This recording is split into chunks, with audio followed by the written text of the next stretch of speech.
Friends, welcome back to my channel. তোমরা সবাই কেমন আছো? আজকে হচ্ছে 13ই মে, ভোটের দিন। আমাদের পূর্ব বর্ধমান এলাকায় আজকে ভোট হচ্ছে। আর আমার ঠিক তার দুদিন পরেই ডেলিভারি ডেট ডাক্তারবাবু দিয়েছে। তো আমি আজকে সকালবেলা ঘুম থেকে উঠেই হরলিক্স খেয়ে নেবো। সত্যি বলতে এই ছোটো ছোটো মোমেন্টগুলো আমার কাছে একদম স্পেশাল হয়ে থাকবে পরে। ছোটো ছোটো ওই জন্য ক্লিপ নিয়ে রেখে দিয়েছি, যাতে পরে আমি এগুলো দেখতে পারি এবং এই দিনগুলোর কথা যাতে কখনো না ভুলি। এমনিতেও ভুলবো না, মনের মণিকোঠায় সারা জীবন রয়ে যাবে। তবুও আর কি তোমাদের সাথে শেয়ার করলাম। আর দুটো বিস্কিট দিয়ে কমপ্ল্যানটা খেয়ে নিলাম। এবং ওই যে দেখলে ডায়েরিতে লিখছি, সেটা হচ্ছে ডাক্তারবাবু আমাকে বাচ্চার কাউন্টিং লিখতে বলেছে, সেদিনে কবার নড়ছে। আর তারপরে দুধ মুড়ি কলা নিয়েছি 10টা নাগাদ। আর রনাক চলে এসছে আমার কাছে। আর এখানে রিয়াও বসে আছে, পড়ছিল। তো এইভাবে ওদের সাথে আজকে দিনটা কাটালাম।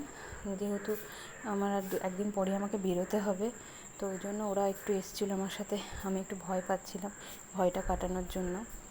তো তারপরে আমি স্নান করে নিলাম। স্নান করে বসে আছি। ওদিকে রনাকরাও স্নান করছে, মা রান্না করছিল, মাঝে মধ্যে একটু ব্যাগ গোছাচ্ছিল, অনেক কিছুই করছিল আসলে ঘরের মধ্যে। তো তারপরে দুপুরে সকালে খাবার পর আমার যে ওষুধগুলো ছিল, সেই ওষুধটাও আমি খেয়ে নিলাম।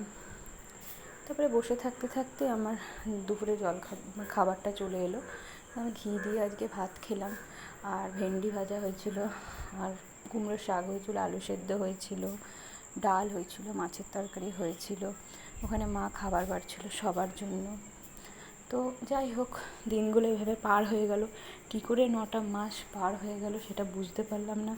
আর মাত্র কিছু দিনের অপেক্ষা, দিনও বলা যাবে না, ঠিক ঠিক সময়ের অপেক্ষার কিছুটা। তারপরে বিকালবেলাতে দিদি এসেছিলো, রনাক ছিল।